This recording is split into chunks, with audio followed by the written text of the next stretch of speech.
Never gets old. No. Hello and welcome to the Shawinigan Moments podcast. I'm Tamarack. My pronouns are they, them, or it, its. And my name is Heather, and I use she or they pronouns. All How are right, how are you? you doing? Oh, I'm doing No, good. I want to go first. It's my turn. No, it's not. Actually, it's your turn today. Yeah, it's my episode. It's my episode. You cannot take it from me. God damn it. Except the part where you immediately take it from me because you need to top my chicken post. Oh, no, I don't. I can't top a chicken post. Can I top a chicken post? I can top a chicken post. It's time for the news.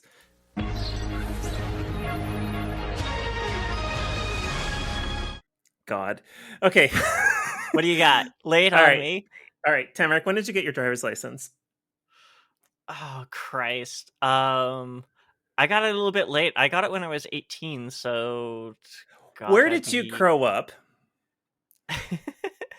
um look, I bummed a lot of rides with my brother.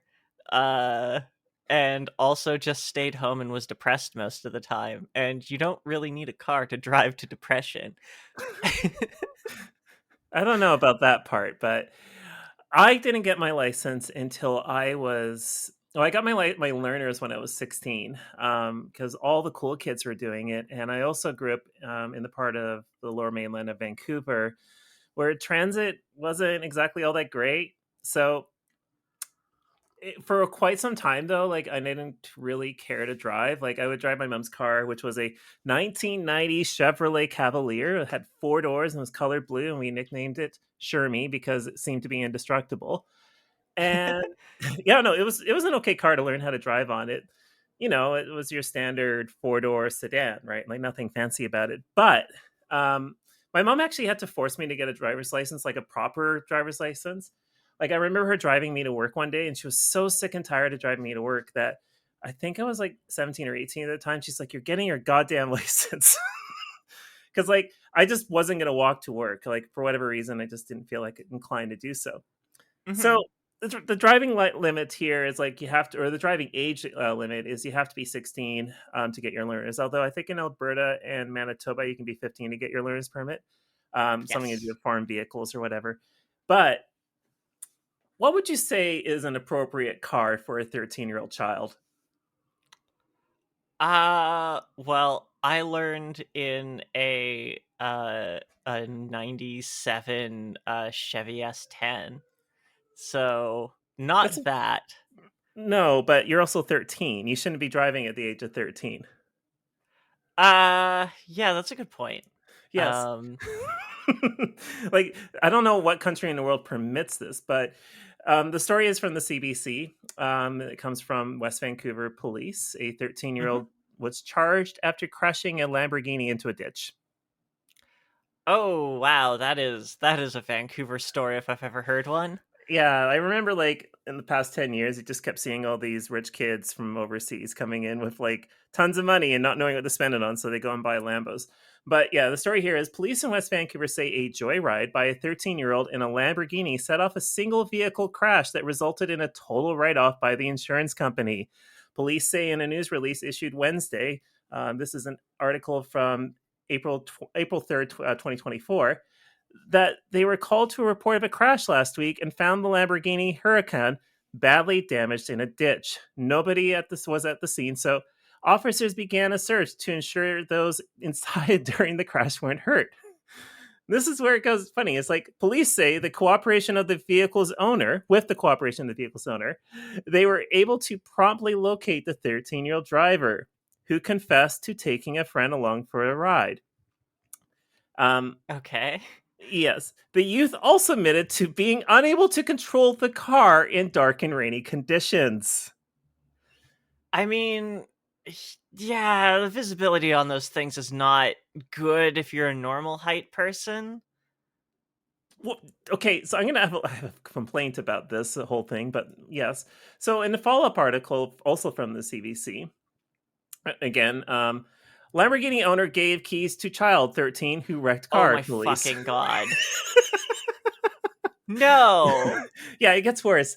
So, Okay, so how this goes is okay. So this is where it happened. So crashing a crashing a Lamborghini Huracan into a ditch off Highway 1 near Cypress Bowl last week. So like perfect place to go and take a Lamborghini Huracan. Like it's not highway. Okay, if you're in Vancouver, you know how awful Highway 1 is, like in North Vancouver and West Vancouver. It's not particularly pleasant. I can't imagine being a 13-year-old kid taking a supercar and driving it on this freeway as their first joyride or whatever. But here's the thing. Here's the thing that makes this ridiculous. And I'm having a hard time containing myself because it's so stupid. The sports car was in the process of being sold, and the owner who handed over the keys didn't know the age of the driver. Okay, so this 13-year-old basically rolls up to quote unquote buy this Lambo and is just handed the keys to go for a test drive. Yeah. How much do you think this Lamborghini is worth? Oh god, like several $100,000 to be sure. Just throw a number. I mean, it's worth nothing now because it got wrapped around a Okay, pole, presumably. this is true. This is true. Yes. No, it's worth. According to Autotrader.ca, the website shows you use Lamborghini Huracans as between $318,000 and $550,000, and that's in Canadian dollars. Yep, that sounds about right. Why does a child have that much money? So okay, did the child actually have that much money, or are we I just don't dealing know. with somebody with real good speech skill? Uh, the thing is like I don't understand how you con your way as a 13-year-old into getting access to any vehicle, let alone a car that's has cost. I shouldn't say it's cost as much as a house. This is Vancouver, but costs as much as a down payment on a house in Vancouver. Yeah, that seems. But okay, on the other hand, I think you do kind of have to be a moron to already own a luxury sports car. So, like, maybe they basically Well, just selected for each other. I wouldn't say you're a moron. That's maybe not fair, but you definitely the person in this case here is a moron. I That's the mean, easy thing. Like I'm not gonna go defend the rich here, but like I feel like most people who own vehicles like this probably aren't usually gonna give keys to a 13-year-old. no, but I think there's a I don't know. I don't know quite where I'm going with this, but like I don't I think if you spend that much money on like such a dumb like piece of consumer goods basically, um m- clearly you don't value like money or practicalities. So I don't know, maybe pissing away 300 grand worth of car is totally fine. Yeah, well, I do like cars from a performance perspective. I otherwise hate car infrastructure, so um, you can't There's really. one good car that has ever been made, Oh, and don't that tell is me the it's a Lada. Trabant. Oh, the Trabant. Okay, close enough. I thought you were gonna say a Lada, but anyway.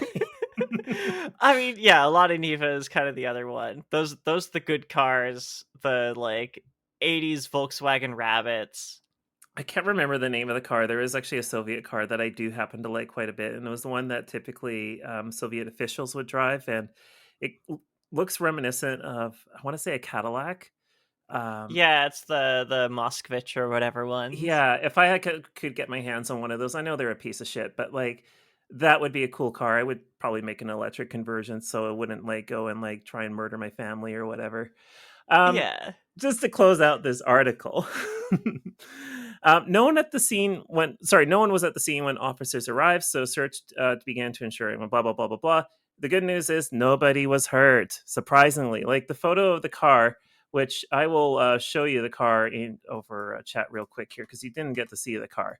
Um, Surprisingly, nobody was injured. So it just looks like the front panel was ripped off. Like these cars are usually what fiberglass panels and that sort of thing. oh Um, yeah, when they crash it looks like they just explode. yeah, there's just glue and other adhesives keeping it together.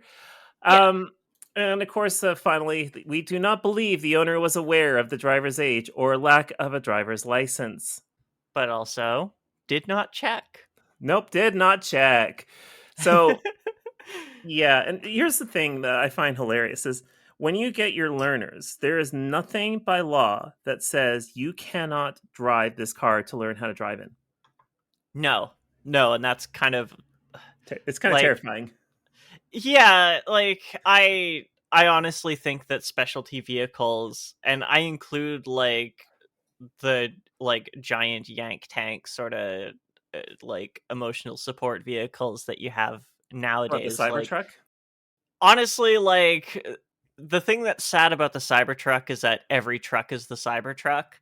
They just aren't like, the Cybertruck's just honest about what it is. Like, you shouldn't be you need to have special training for these vehicles that are increasingly becoming like a commercial vehicle. Like, they have huge blind spots, they are not as maneuverable, they're a lot heavier, require you to be a little bit more on the ball with braking and things like that.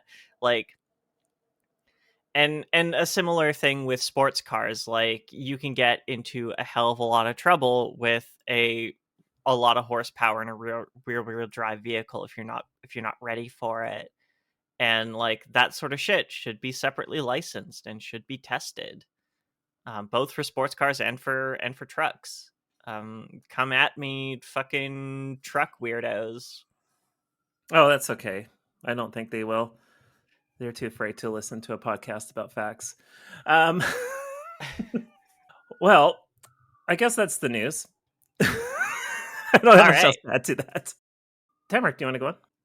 Yeah, let's roll the clip. Just once more, little girl, and you can rest.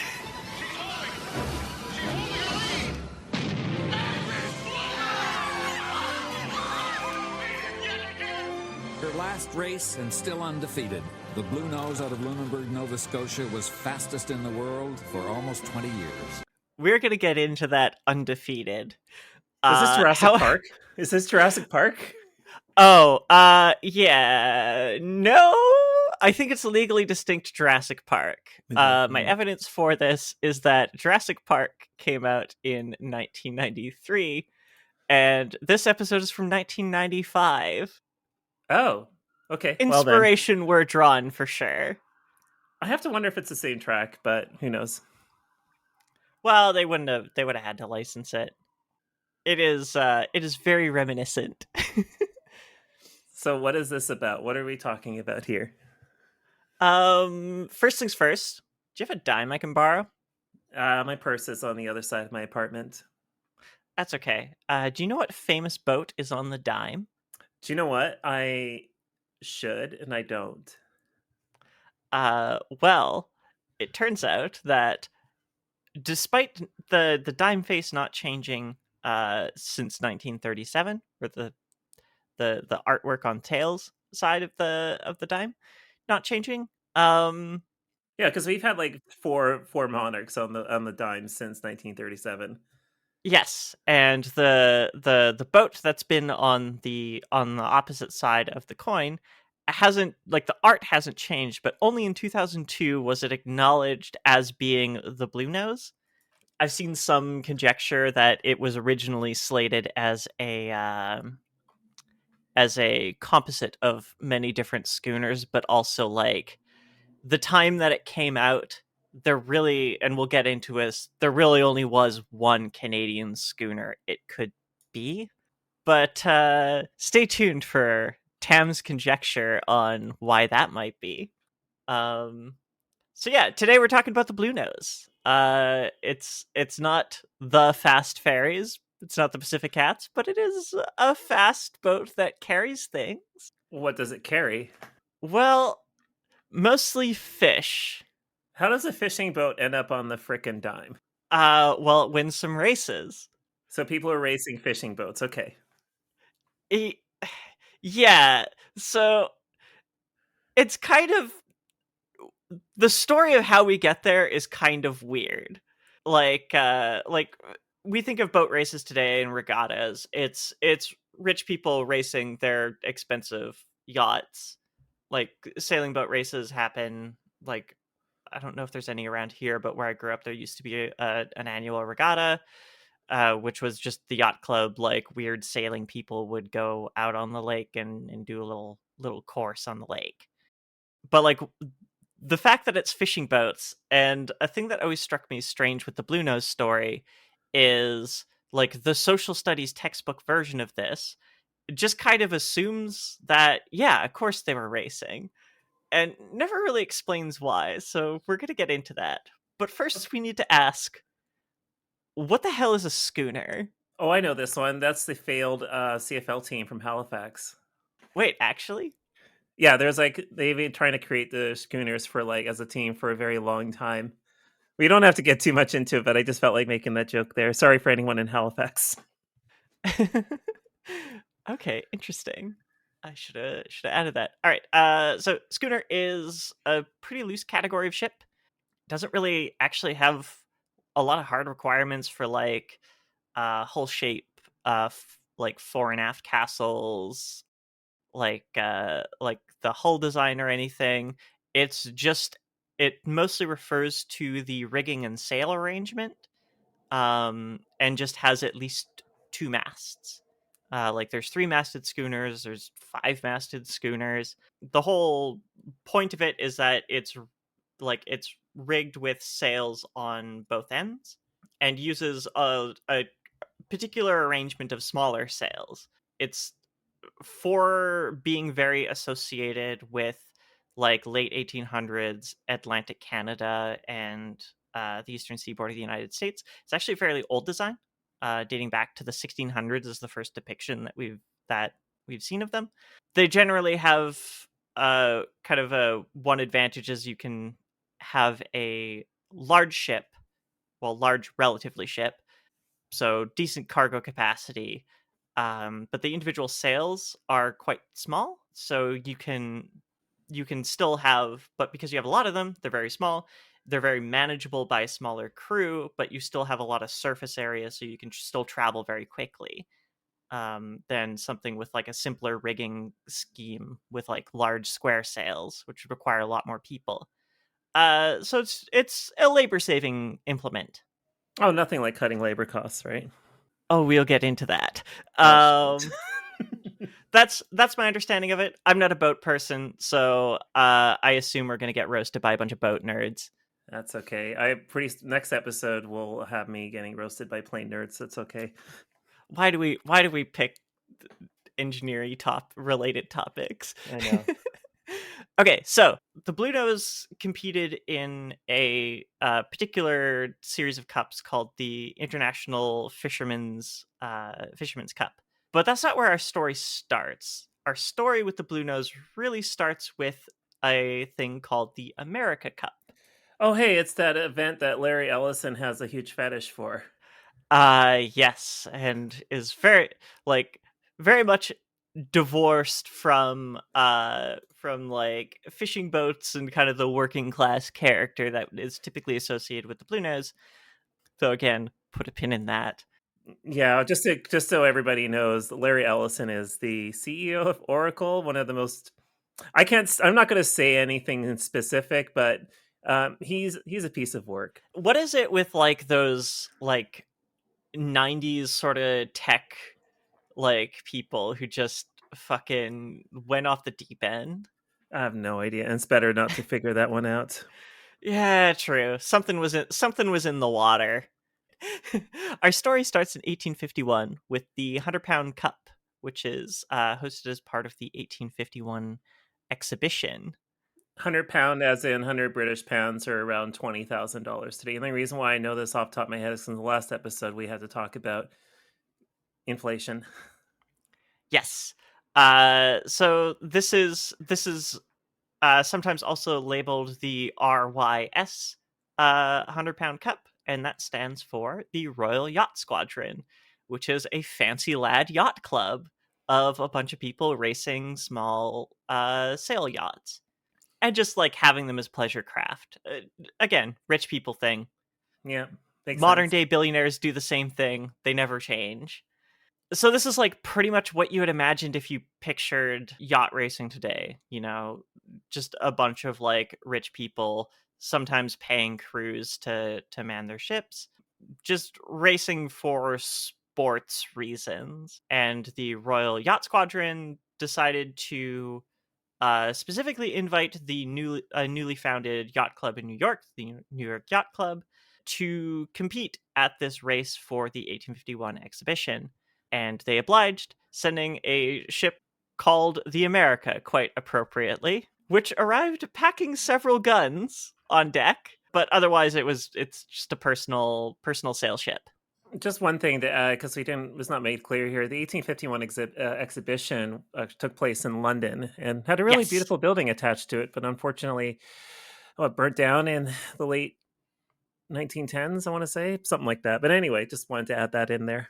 Yeah, this was a fairly. This is like a lot was happening in this. It was a big deal, that exhibition. event. It was a very big deal. Yeah, this was peak Victorian England sort of stuff. You could come and see some rich aristocrats and industrialists race some boats. You could see a cast iron frame piano. You could see a lot of stolen jewels from India, or if you didn't like stolen jewels from India, you could also see some stolen carvings from New Zealand. Okay, so the race at this time was a mix of cutters and schooners of wildly different sizes. The information that I had is primarily from Witch in the Wind by Mark de Villiers and A Race for Real Sailors, a phrase of hauntology that will come up a lot by Keith McLaren. And they quoted these ships mostly in tonnage. So the smallest ship in this competition was a 47-ton little cutter called the Aurora, and the biggest one was a 392-ton schooner called the Brilliant. Ah, she large. Oh yeah, and like the discrepancy in number of masts, the sails, the configuration of them, like the design and purpose of the ship was all over the map at this point. Like this was some truly wacky races stuff going on. But the end result of the regatta, out of 18 ships that entered, 15 actually set sail, 5 only finished, and in first place was the schooner America, which won by 8 minutes. So not Immediately by a nose. Pardon? Not by a nose. Not by a nose. This is sort of how these go. Because they're sail ships, once you catch a good wind and like start to pull ahead, you have a tendency to keep that lead until you have to turn. That's kind of why these are designed in triangle courses where there's 3 legs of them. That like it's really at the turns that you start to overtake these things. So upon receiving the cup, the owners of the America, who were a steam ferry line owner and an Irish nobleman who emigrated to Toronto, renamed it to the America Cup. Real classy. They also, in a deed of gift, set out rules by which challenges could be issued by any yacht club and must be accepted by whoever holds the cup. Their idea was to basically turn this one-off event into a series of international regattas around the cup. There also was kind of a little sub-goal here where basically the owners of the America were kind of looking to advertise American shipbuilding and like this was sort of a dubious goal given that the age of sail was coming to an end. Not that they had the kind of hindsight on where technology would go at that time, but the writing was on the wall. Another piece of hauntology when you look into this stuff is you will see different writers indicating like the age of sail is coming to an end at wildly different times, starting in the mid 1800s. It never really died, and in fact, it's possibly going to experience a renaissance, even with cargo ships, which is bizarre. But yeah, free. It turns out free power is really good. Yeah, it's like you got all this power here. Do you really need to burn all that bunker fuel? Yeah, exactly. Like we have switched from using fairly dependable wind currents to push things for free. To basically burning the worst oil for questionable reasons, particularly for things that aren't very time sensitive. Anyway, I think that's kind of interesting about this is at the time, it was pretty normal for competitions, particularly at this like scale, that a cup or chalice or a trophy would be created for that competition that year, and it wasn't intended to be returned by the winner for the next season for the competition, like today's Stanley Cup or like what the America Cup was. This was more like high school trophy case sort of stuff. So this was kind of interesting that the 100-pound cup wasn't actually really intended to be passed around, but it would be. Well, sort of. So the competition was issued 1851. It would take until 1870 before the first of a series of attempts by British and Canadian, just general rich folks, trying to take the cup from the New York Yacht Club. Possibly because it was a difficult journey, but the competition format at this time was kind of Calvin Ball. Oh no. A Calvin ball in the Atlantic, famous for being a rather calm ocean. Yes. So the defender and challenger could race multiple ships as they did during the exhibition, but just like in the exhibition, the logistics of sailing multiple ships from your, like, even for rich people, over the Atlantic, boarding multiple crews for kind of just a pastime or a sporting event is a bit much. So realistically, one, maybe two ships are going to come from the challenger on the defender's home turf, which we will see causes some problems. There was also the issue that there are no real definitions about what kind of ships could be entered.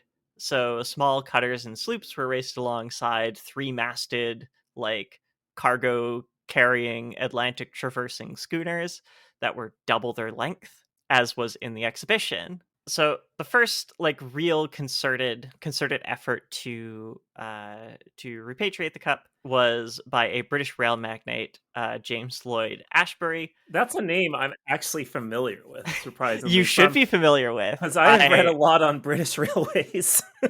Yes, like true bastard, as all rail magnates are. He made it his personal mission that he was the first one to roll this particular rock up this particular hill, to repatriate the cup to Great Britain, and basically affected a few kind of changes and refinements to the format, whilst not actually succeeding in doing so.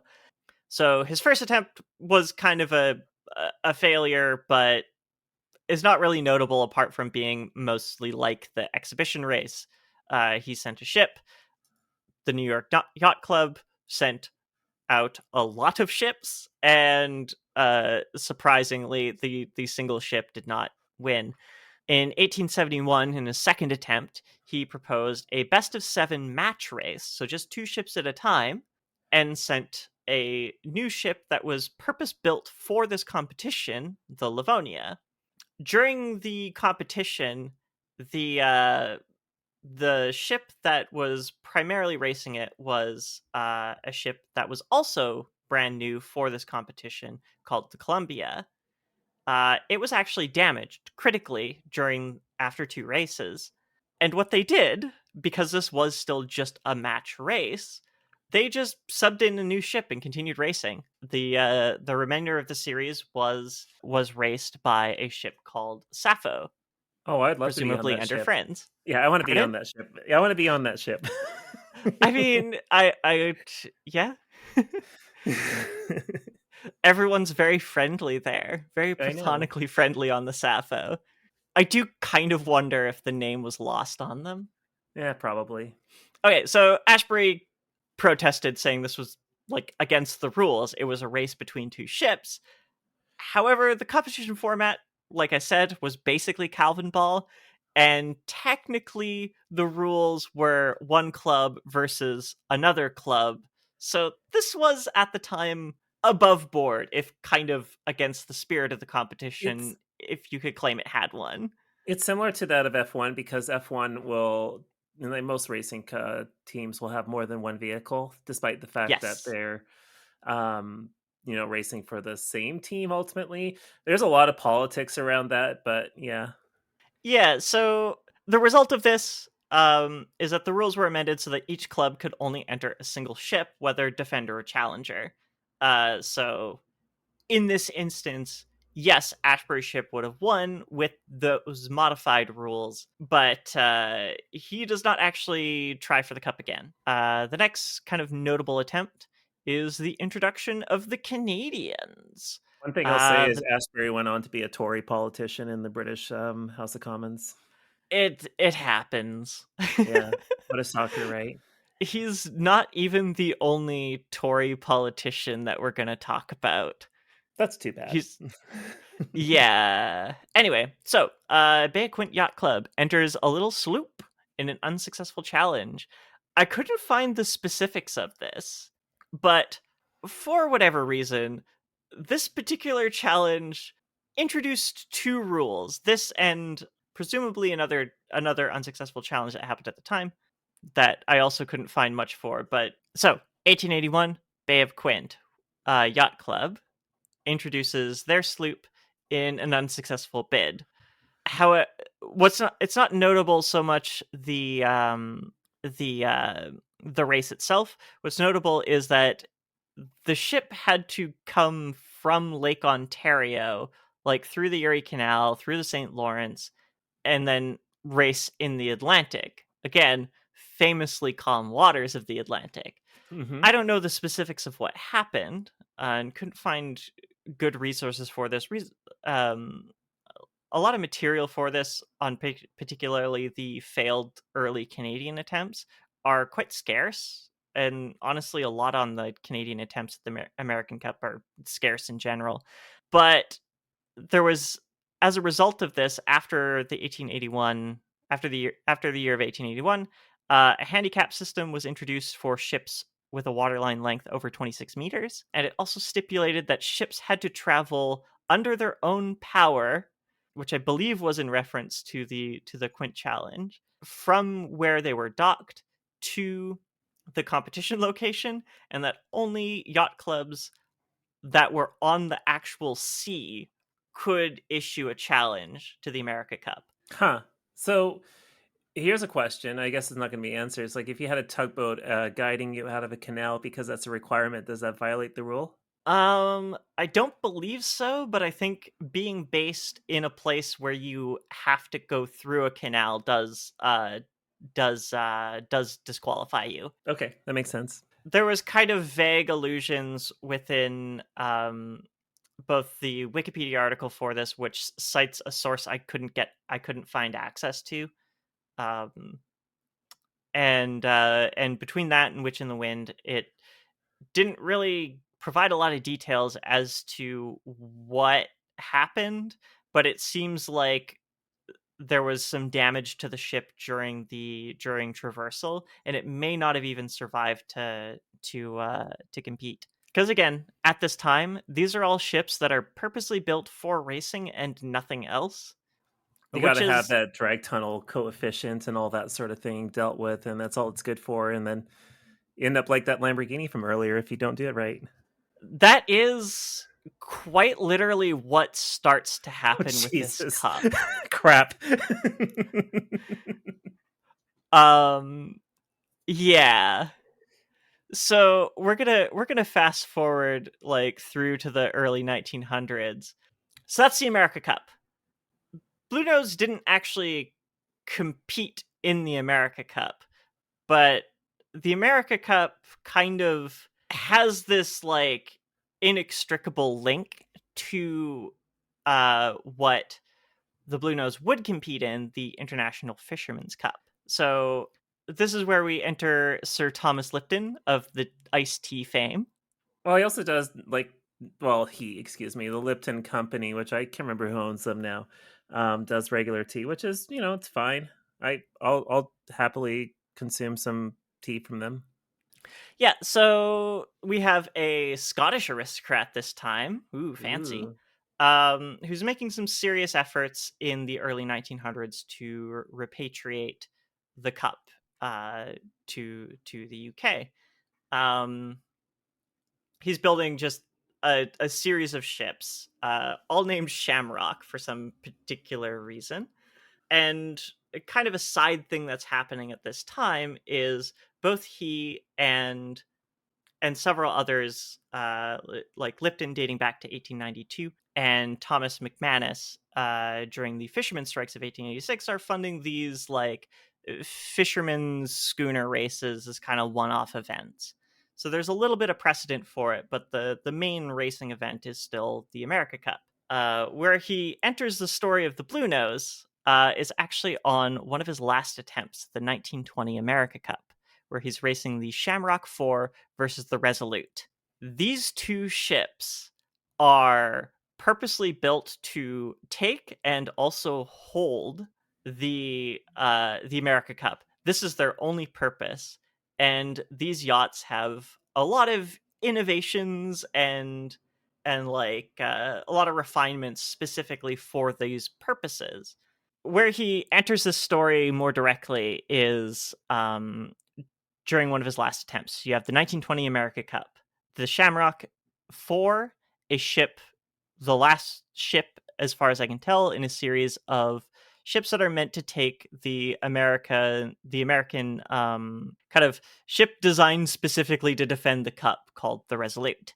Where the Fisherman's Cup kind of starts is this sort of bubbling sentiment about how around the one of the races in the 1920 challenge being canceled due to rough seas, which I couldn't find a quantifiable measurement for, and high winds at 23 knots or 43 kilometers an hour, which to Atlantic fishermen who have to be out there in order to eat, these are acceptable conditions. So this and a number of other factors sort of kind of bubbles up the sentiment of like the hardy working class like fisher folk would be able to like do better, race in more extreme conditions, and like perform better than these like basically the billionaires of the day fucking around with their pleasure yachts. Okay, makes sense. Yeah, that makes sense because like that this was the only outlet they had for looking really cool because like it was this or racing trains, which you can't really do. Yeah, pretty much. And like this sentiment was pretty pointed. Like I said, the American Cup was a bunch of American, Scott, and British millionaires building specialist racing ships that were built for no other purpose other than racing. A lot of them just for racing for the America Cup, and a lot of these were retired or scrapped after one or a few races. And this sentiment kind of got first like publicized by Colin McKay, a maritime celebrity, writing a letter to the Montreal Gazette that got eventually published in the Halifax Herald, decrying the America Cup as a millionaire's frolic of fooling around with costly devices. I mean, he's not wrong. He is not wrong. Again, very pointed criticism. And this is where we introduce a piece of just like a haunting phrase that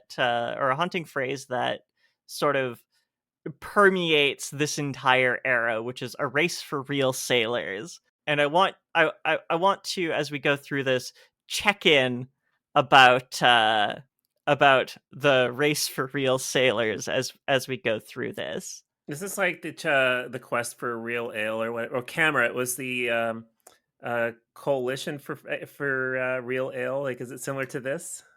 I'm not familiar. Okay, I'm not going to get into Camera here.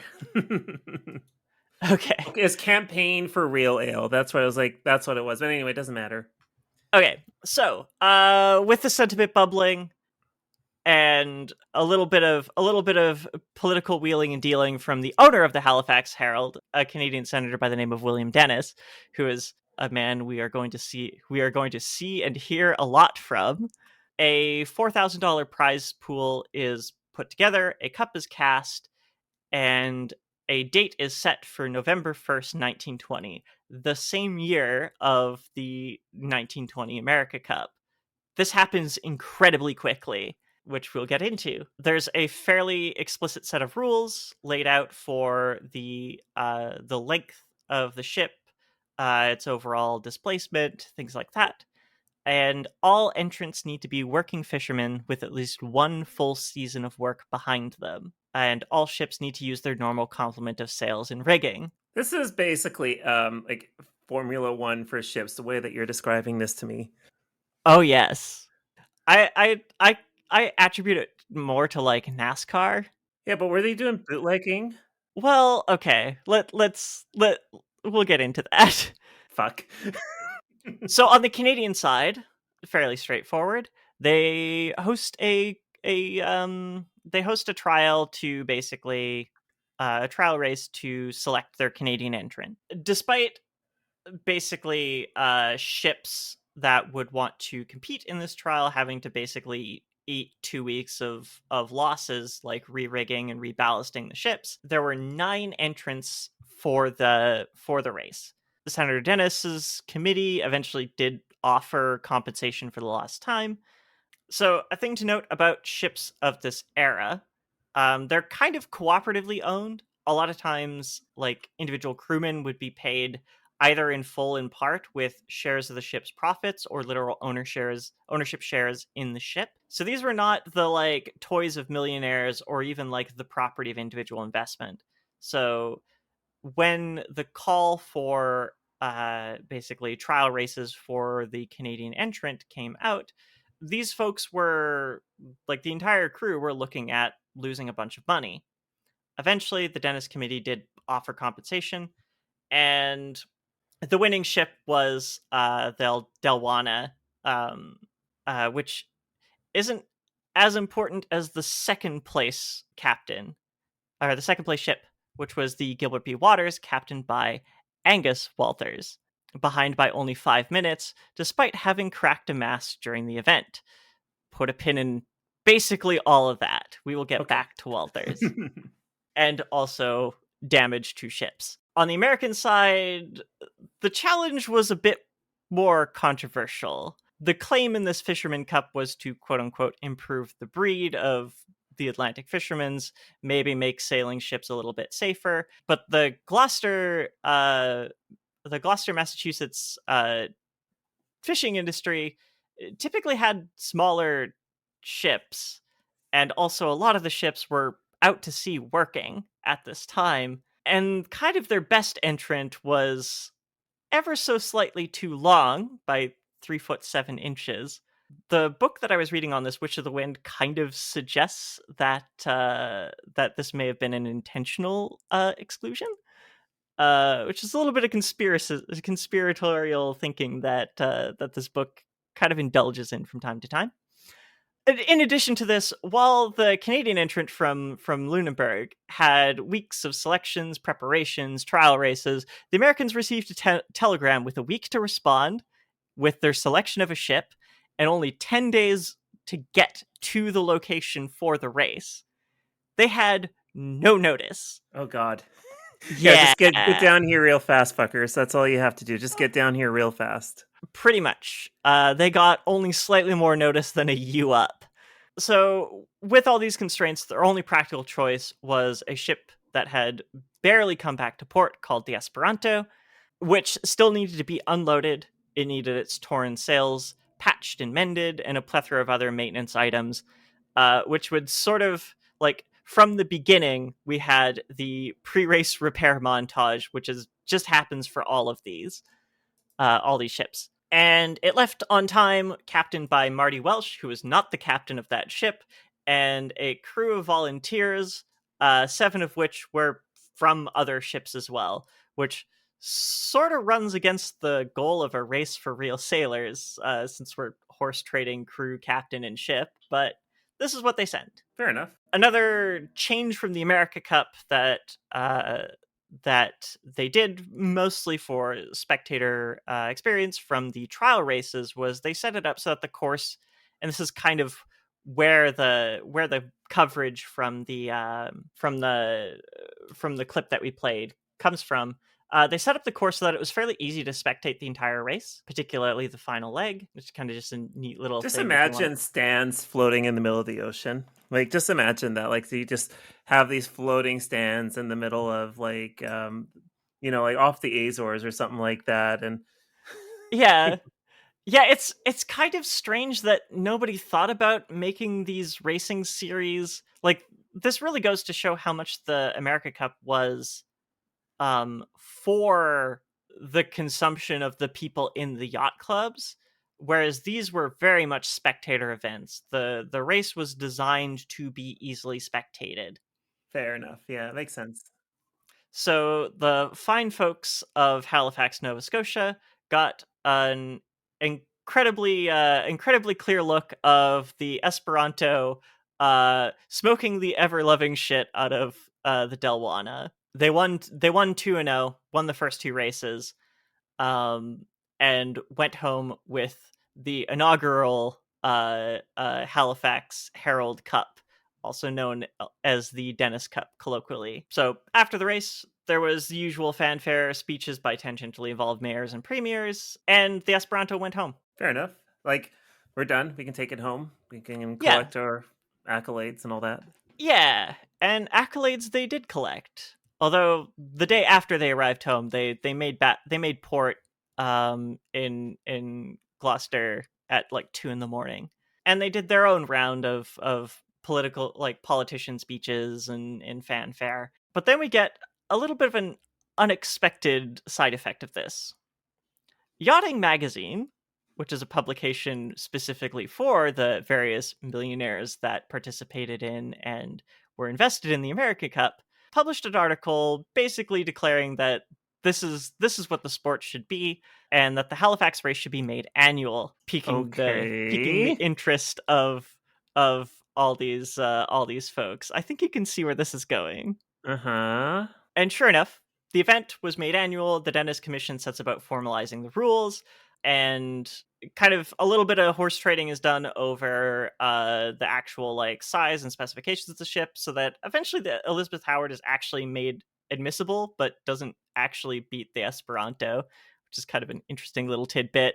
It never gets to the point of the weird math that ends up kind of dominating the America Cup, but there's basic requirements for sail area length, ballast, things like that, as well as, again, each ship and its crew need to have completed a full fishing season. Okay, that sort of makes sense. I get that. Okay, that's an interesting way of doing that, but that makes perfect sense. Yes. So the Dennis Commission is setting all this up. Meanwhile, our second place Canadian entrant, Angus Walters, gifts the ship, the Gilbert B. Walters, to his brother, and sets about to order a new boat, keeping a keen eye on what the rules are going to be for the 1921 race. At the same time, you have Senator Dennis himself and the very wealthy yacht club elites that, again, this whole event is a critique of, start to put out feelers for a specifically designed schooner that fits within these rules. This is going to be the Bluenose, isn't it? This is the Bluenose. After 17 drafts, of which the first was too large to match the specification, their man, William Rouet, I don't know how to pronounce the name, a man who's kind of waxed poetic about being an amateur, but this guy was building model boats when he was 5, designed several racing yachts for his friends and fellow yacht club members, because he was a member of the Royal Nova Scotia Yacht Club. They found their guy, they get their ship, and this ship would indeed become the Bluenose. I don't know exactly when Dennis brought Walters on board, but it was noted that Walters was present for most of the construction of the Bluenose, and was actually a bit of a pain in the ass for the design and like making design changes and stuff like that while they're constructing it. But let's recap what's happening here. The man who started the competition, chairs the commission that sets the rules, has funded the design and construction of a ship that happens to fit specifically within those rules, and has partnered with the captain who already previously attempted to compete. This kind of seems a little not in the spirit of the competition. Mm-hmm. The kind of insane thing is that their primary rival, Gloucester, Massachusetts, doesn't do this. I think it's Gloucester, by the way. Gloucester? I think so. Anyway, they do exactly what the Canadians did the year before. They host a competition with all the compliant sailing vessels, and one of them wins. Weirdly enough, the one captained by the same person who borrowed the Esperanto the year before. Keep in mind, Esperanto and not Esperanto. I'm not actually sure. No. I'm making the language did not exist for another 30 years after this. Oh, okay. Right. Yeah, the whole time I was thinking about that weird movie with that Disney movie? That's because I think. Oh wait, that's not the name of that movie. Anyway, sorry. Yeah, William Shatner shot a film entirely in Esperanto. He did? Yes. We should watch that sometime. I need to see this. Anyway, as a sign of doom to come, a ship is also entered from Boston, the Mayflower, which was designed very much like the Bluenose. It was designed specifically for this race, kind of skirted the lines of the regulations, but was eventually cleared to race by the commission. A problem you might have if you weren't being constructed by the people setting the rules. It didn't matter, though. In 1921, during the elimination races, the Bluenose swept, and in second place was the Elise. Or Elsie? I think it's Elise. I have it here twice. I just want to double check which it is. An annoying little side note is when you are looking for Wikipedia on the International Fisherman's Cup, you get directed to the wiki page for the Esperanto, the Schooner. Oh, that's not annoying in the slightest. Yeah, it is the LC. Oh, it is the LC. Okay. The Mayflower ended up not being a big deal despite a mild controversy over its design. The Bluenose swept the competition, and the LC was the second place ship. So it was the final race for the cup would go between the Bluenose and the LC, which the Bluenose also won handily because, again, it's purposely designed for this race. Yeah, it makes sense. Because if you're defining the rules, or you're rather intimate with the rules, you can sort of have a leg up. Yeah, and the 1922 season, same thing. Another purpose-built ship, the Henry S. Ford, is again unsuccessful in challenging the Bluenose. Was the Henry S. Ford actually owned by Ford? This is again an annoying thing about this. Finding details on that ship is goddamn impossible. It's probably owned by him, or because either that or somebody who's like people who worship Elon Musk would worship Ford in that same era, very much, and that sort of thing does happen. So 1923 is where I want to add a little disclaimer. Angus Walters is somewhat of a Canadian maritime hero by his association with the Bluenose, but it was a really good ship. It was purposely designed to win this competition, which pretty much only leaves operator error to decide the victory of a lot of these races.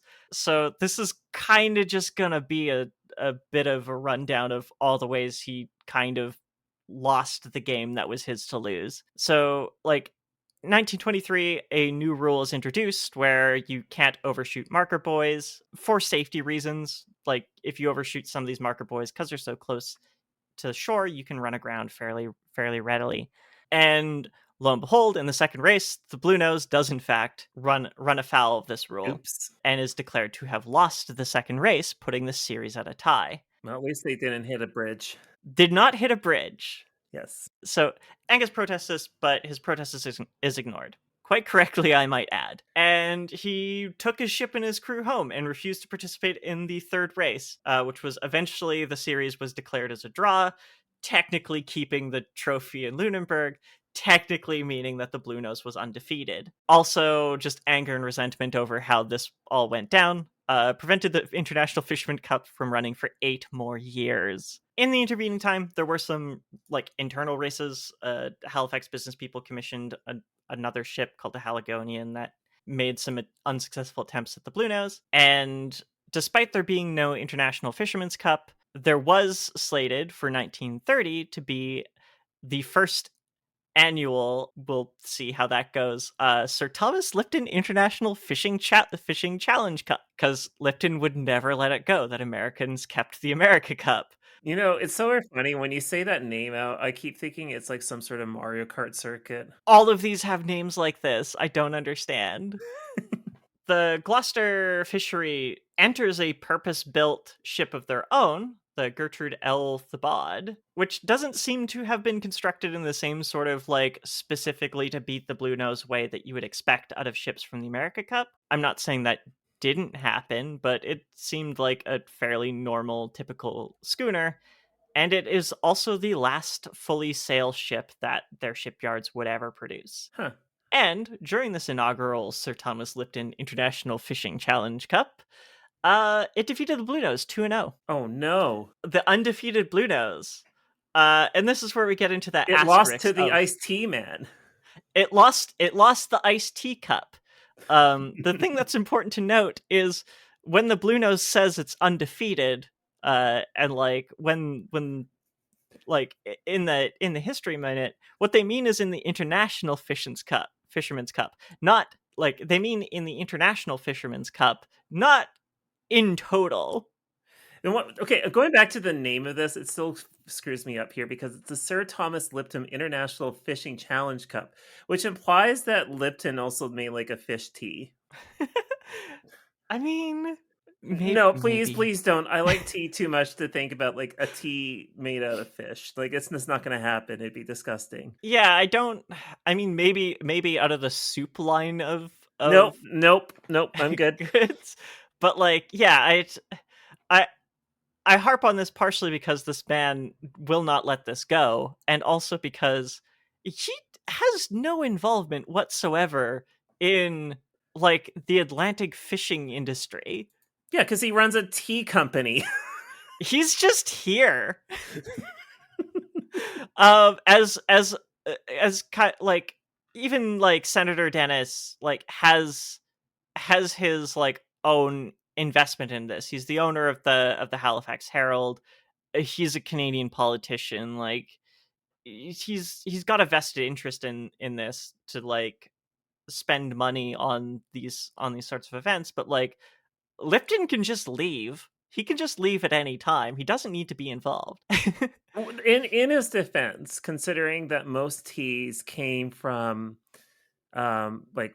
what was then Ceylon and India, Ceylon being Sri Lanka, it's not really surprising that he would be involved in boats in some way. And I guess it sort of makes sense that he would be involved in fishing.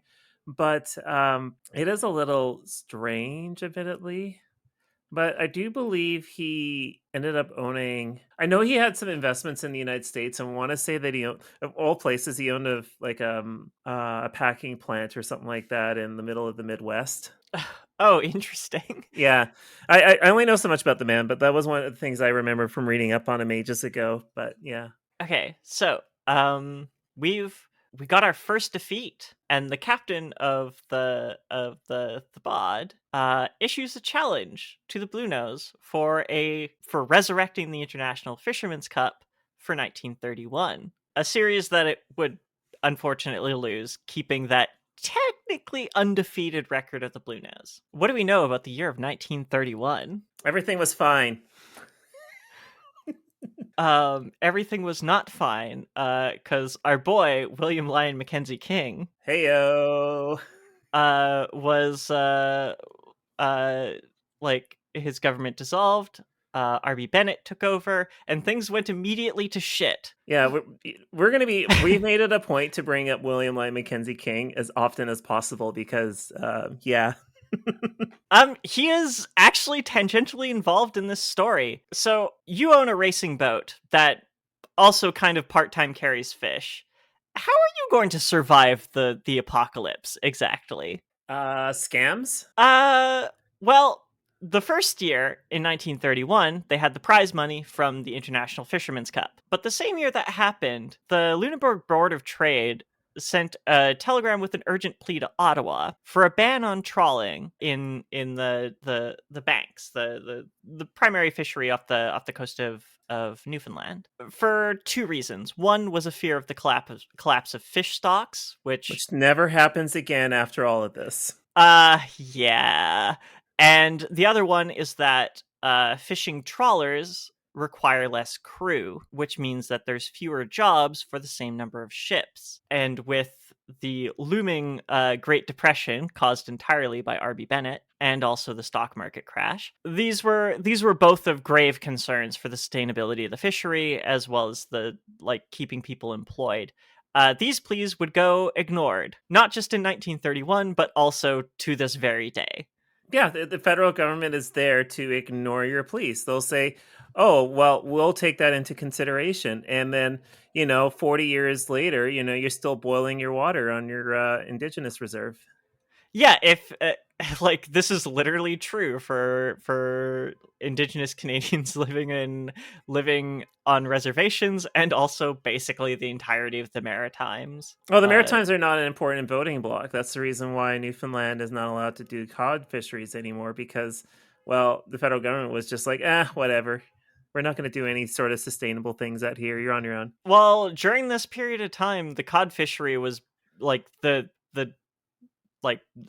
death of the cod fishery was started here. The critical collapse of the North Atlantic fish stocks. Yeah, we totally learned our lesson after that. Yeah, we never no policy changes was affected, but basically facing this kind of competition, particularly because the fishery was still open mostly to foreign ships, kind of due to lack of enforcement, kind of large trawling operations were taking over. The Bluenose was not doing so hot. It kind of bounced around within the Great Lakes. During the Great Depression, there was a couple of attempts, one in 1934, to sell the Bluenose, but no takers. In 1936, they had a profitable season in the Great Lakes and were invited to participate in King George V's Silver Jubilee, which sort of provided them the funds to, and also convinced them that maybe just drop some engines in this thing, remove its topmasts, stash the sails. They did it in a way that they could convert it back for racing if they needed to. The next year, 1937, a new dime is minted with a two-masted fishing schooner of unnamed origin is released, which is our dime that would not be confirmed or stated to officially be the Bluenose until 2002. So I have a collection of coins because when I was a kid, I was a little bit into coin collecting. Mm-hmm.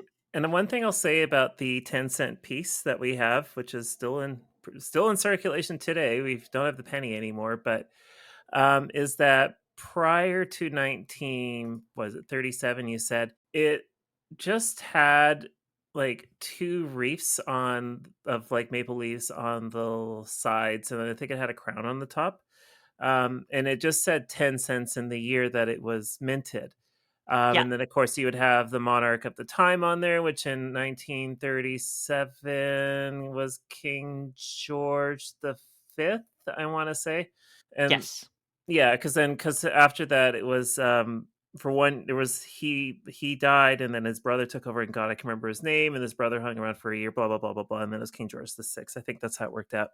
God, I don't try. Yeah, fuck monarchs. But anyway, but yeah, the coin that came out with the 10-cent piece that came out to replace the previous one was aesthetically nicer. Yes, one could suggest that the reason it wasn't officially named as the Bluenose on the dime is probably so that they wouldn't have to maybe pay Angus Walters or the cooperative or the board that owned the Bluenose. There was no response from him with respect to the piece being made, was there? Not that I could source. Okay. these were sort of dire straits. I think generally was just mad about a lot of things. That's fair. All right, so things start to turn around in the late 30s economically. Then everything's going to be fine. Yeah, Mackenzie King's back in.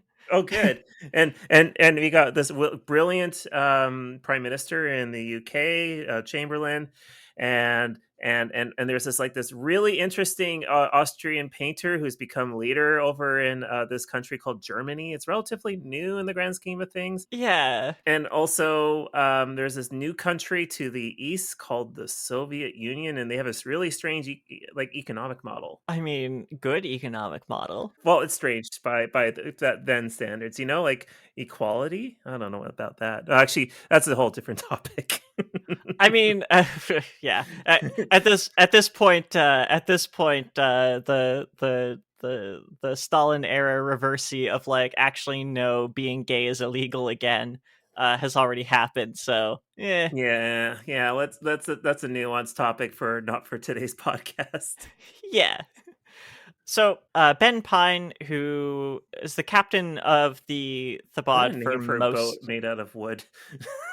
Pardon? Ben Pine. I know, nominative determinism. Here we go. Kind of. I don't think this was very out of the blue. I'm sure this was talked about in advance, but basically issues a challenge again, because between the Lipton Cup before the Depression and the 1931 Fisherman's Cup, the Thabod and the Bluenose were 1-1. So scraping together some money from various donors in Boston, the Canadian Fisheries Department and the province of Nova Scotia also donated some money basically to repair, repaint, and refit the Bluenose so it could compete in this final race. Prize money was also cobbled together mostly through donations, and the prologue chapter to Witch in the Wind does this incredible justice. If you are interested in this, read it. It's beautifully written. But the Bluenose is basically steamed over to Gloucester for this one last race, basically, to the tiebreaker race, kind of to reignite sort of some of that some of the spirit that got lost in the region during the Great Depression, which was incredibly hard on the region. They did not get a lot of help on either side of the border. So the Bluenose is basically fixed up, the engines removed, the topmasts reinstalled, the sails reinstalled, and on October 9th, the first of this series of race. So the race is underway. The Bluenose starts to fall behind, and during the race, while already behind, the bowsprit, the wooden pole at the front of the ship, cracks. Oh no. And what was a near defeat turns into a total defeat. 3 days later, with a brand new bowsprit, the ships head out to race and find themselves without any wind. But that's, you could just use mode. Oh, right, they took them off. Yeah. You can see why this was obsolete technology in the mid 1800s when this whole thing started. By the mid to late 1930s, these were the only 2 ships left that even qualified for the race as true fully sailed ships, which is also why the schooner on the dime being a composite is kind of laughable. There was only one schooner of the time in the water on either side of the border. Mm-hmm. On October 13th, the second race went ahead. The Bluenose took an early lead after the first leg and basically won the race quite handily. And this is kind of how it goes.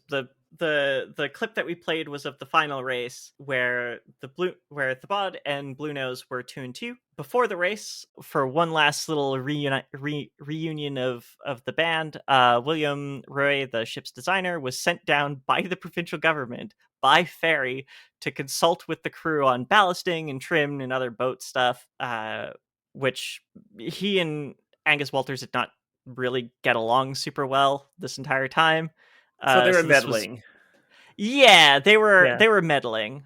I will note the Canadian Fisheries Department and the province of Nova Scotia did basically shell out $3,000 to make this race possible. So they wanted to secure their investment to a degree.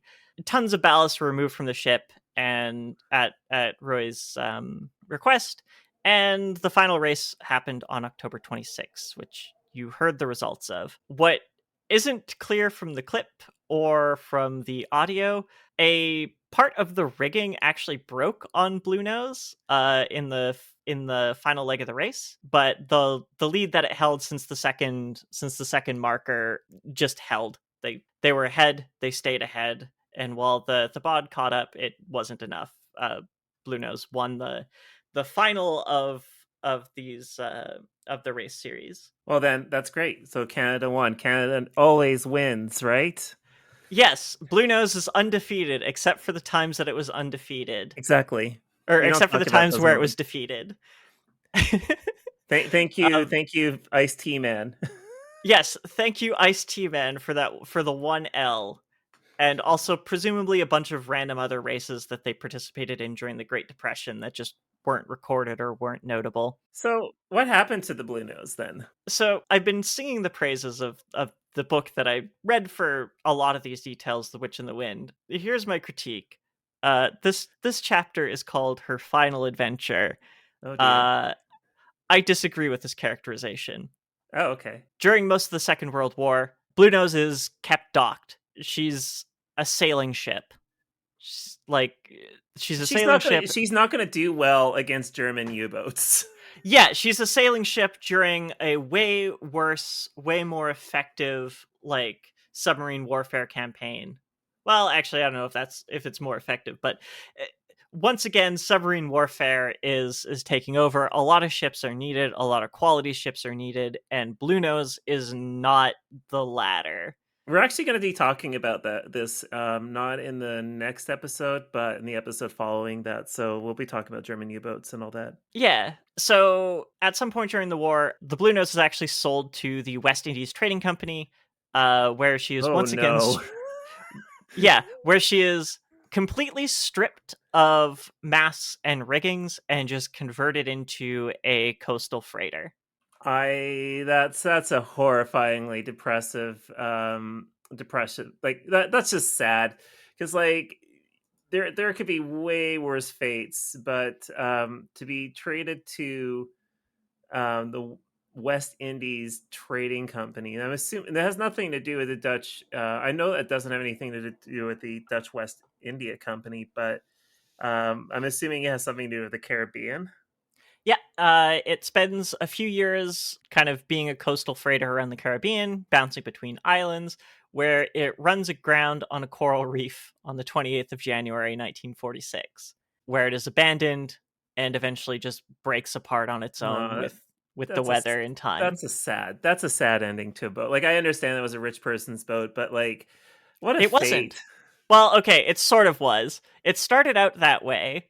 But because of the way fishermen were paid, it sort of ended up being cooperatively owned, like a lot of these working fishing vessels. But yeah, I will note that its final and fatal damage that it received was this time not Angus Walter's fault. I guess not. Was he even alive by this point in 1946? Because he would have had to have been fairly old at this point.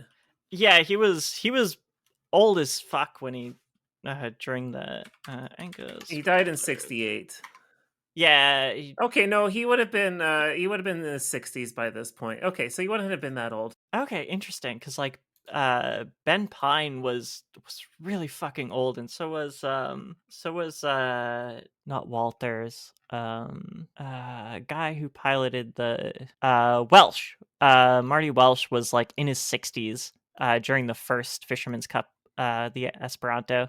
Anyway, yeah, so sad, tragic, and minor critique. Marc de Villiers. It wasn't her final adventure. It was going upstate. You mean up province? Come on, we have provinces. Up province, yes. To a farm up province. Oh shit, we talked about this last episode. I know, that's why I'm making fun of you. Going to a farm. Yeah, this wasn't her final adventure. She was sent to a farm up province. But this was not the end of the story of the Bluenose, because there were Bluenose sequels. Oh dear. See, the thing about Canadian nationalism is, as Do we you have to discussed in the not be last, American?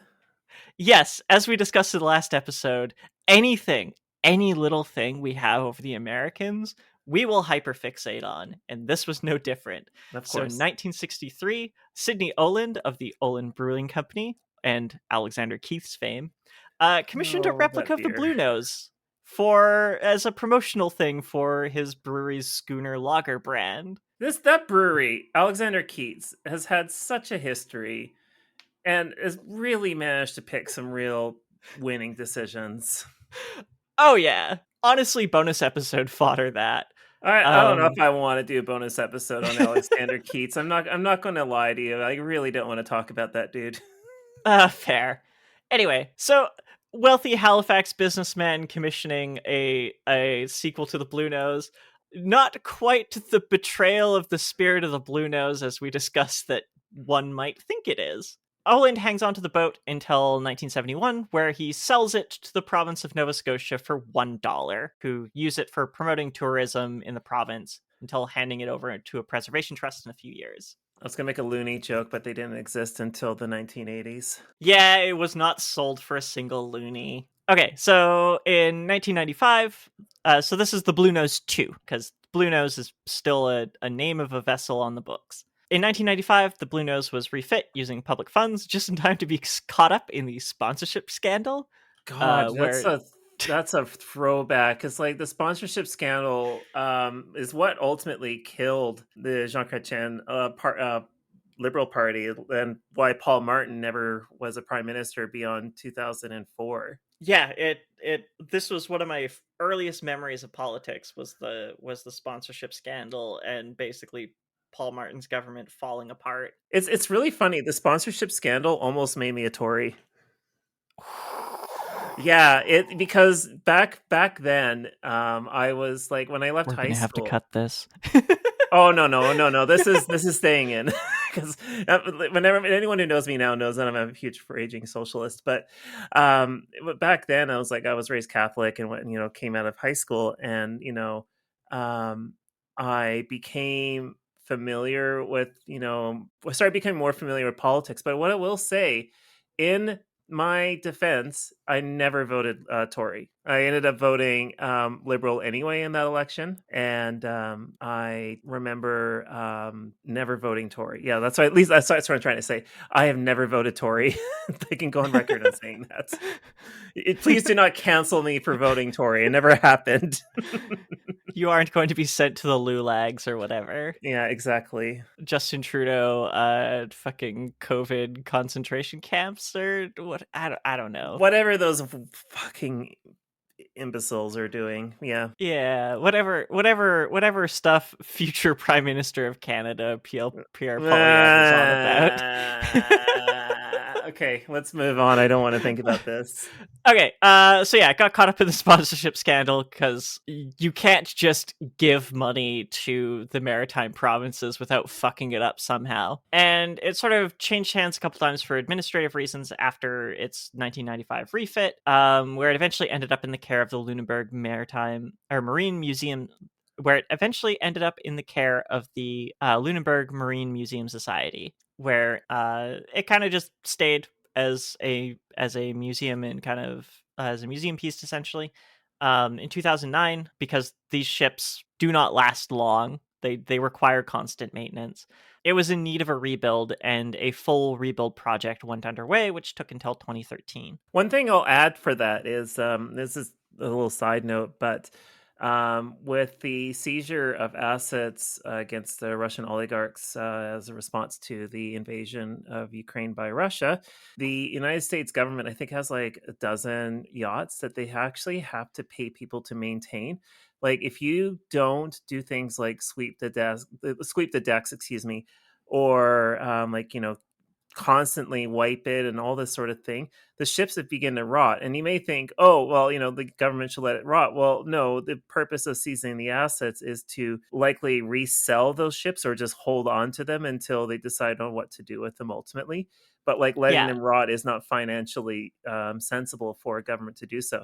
So as a result, there's like a dozen, super yachts that are owned by these really wealthy assholes that have to be maintained using taxpayer money. Yes, and there is a saying that a boat is a hole in the ocean you pour money into, and just like a supercar.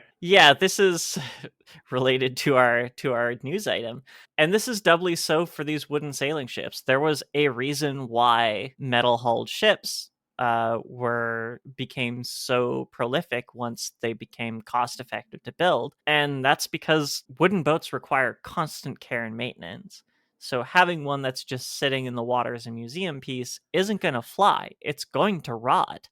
It's made of wood, for Christ's sake. Boats don't fly, though. Yeah. Well, they do briefly when they get pulled into dry dock. That's fair. Yeah. So that's 2 sequels, but I promised many sequels. In 2007, a woman by the name of Joan Rouet, which that last name might seem a little familiar, starts to raise funds for the construction of a new Bluenose. But due to the impending rebuild that would start in 2009, the name Bluenose IV was actually reserved by the provincial government. So this new Bluenose would end up being named the Bluenose IV. Oh no. This never really went anywhere. She did receive some private funding. Nowadays, the website for this is absolutely dead. But it is an interesting piece of internet like hauntology or like just weird dead internet stuff. Oh my god. Okay, this is weird to look at. So I pulled up the link that you put in here and it shows a photo of what I assume is the Bluenose, but whatever. Has a flying animated GIF flag of Nova Scotia to the left of it saying proudly Canadian. Current update coming soon. This is dated for July of 2011. And the weird thing about this is like this website gives me vibes of my grandma who used to run, like she's been dead for 8 years, but she had a website and she would like maintain family tree and all this sort of thing. And it was going back as far as 1998. This website looks like it's from 1998. It really does. So I left in the episode notes 3 distinct eras of this website. Oh my god, the original version of it is just as cursed. Yeah, it's very Web 1.0. It's very like. No, I'd say this is Web 2. It has columns. It does have columns. But it does have a table which is bulging. Oh my god, this is so cute. This is made by somebody using Microsoft Front Page. Absolutely. So the progression of the website for the listeners, and we're going to drop the links in the episode descriptions because like this is worth looking at. 2009, it has kind of a blog layout promising updates soon. 2011, it has the same blog layout promising updates soon, but with a slightly different news item. I'm just reading this here. This is the update for 2009. On June 9th, 2009, a majority NDP government led by Darrell Dexter was elected in Nova Scotia. On Friday, June 19th, the Honourable Darrell Dexter took the oath of office and became the 27th Premier of Nova Scotia, at the same time naming his cabinet to include the Honourable Percy Paris as Minister of Tourism, Cultural and Heritage, a portfolio that includes, all in caps, Bluenose. Monday, June 22nd, 2009, we initiated communication with Minister Harris requesting a meeting whereby we might present our plan for a new Bluenose. Premier Dexter, MLA. I don't know why it's all in caps, so I'm just going to say it this way. Premier Dexter, MLA for Cole Harbour, and Pam Birdsall, MLA for Lunenburg, were also contacted. Premier Dexter as our MLA and Miss Birdsall as MLA for the region that is home to Bluenose and her legacy. While this venture can be carried to fruition privately, it has always been and remains our preference to have a new Bluenose built in Nova Scotia in collaboration with the government of Nova Scotia. Should you feel the inclination to contact your local MLA on our behalf, we appreciate it. We need this project to move forward in a timely fashion in order to ensure the construction of a new Bluenose can be completed traditionally in Nova Scotia. In order to replicate as closely as possible construction of the original vessel that created the legacy and the lure. Bluenose. Yep. Oh my God, it goes on and he keep It putting goes on. Bluenose. Why are these all in caps? Listeners, I implore you to read all three of the links. The last one is just a like, this website is about to become completely dead. Most of the content is removed in July of 2011, and the next snapshot in archive.org is from 2014, and it's just a domain parked ad site, which is tragic. Bluenose. So what did we my learn? God. Well, you should always name your boat in lowercase and never use uppercase. Yeah, why can't we just have the Bluenose? Yeah, as opposed to Bluenose. Bluenose. Yeah. Oh my God. Yeah, like this was fascinating. Again, like, I'm not a boat person. I don't really give a crap about boats personally. Like, the only boats that I've ever ridden have been ferries. I've only been on one pleasure craft of considerable size once, and that's when I was graduating from high school. We did a party on a boat that was done by the school, and I guess my uncle has a power boat that he uses on the Shuswap Lake. Like, that's my experience with boats. I overall just never really got interested in boats. But this was actually an interesting story, to say the least. It explains why it was deserving of a history moment, thanks to our good friends at Historica Canada. They're not friends with us, but we're friends with them. Yeah, they probably do not appreciate two rabid communists. I never said I was a communist. I'm a socialist. We'll get you. Okay. I think that kind of interests me about this story is, like, this is very much a Maritimes, like a Maritimes corruption story, and also, like, kind of an instance of how these sort of, like, working class colored sporting events effectively immediately get co-opted by moneyed interests. Like, the International Fisherman's Cup was supposed to be a race for real sailors, for real working sailors and real working sailing ships, but as we found out, like, almost immediately that was thrown by the wayside. It's debatable that the first race was that, but there on out it was very much a vehicle of just fisherman flavored America Cup, which is probably why America Cup is still going today and the International Fisherman's Cup is not, because at the end of the day the moneyed interests are going to cut out the middlemen. Of course. Well, I guess that's a podcast. I'm so glad I kept this under 1 hour. Yes. I can, looking at the timer here, and this is going to be fun to edit. Well, what's our next episode? Christ, it's going to be on the Gimli glider. Ah, fuck yeah. All right, well, thanks for listening, everybody. Thanks, everyone. Bye. Shawinigan Moments is written and recorded on the unceded territories of the Squamish, Musqueam, Stolo, and Tsleil-Waututh First Nations in what is otherwise called Vancouver.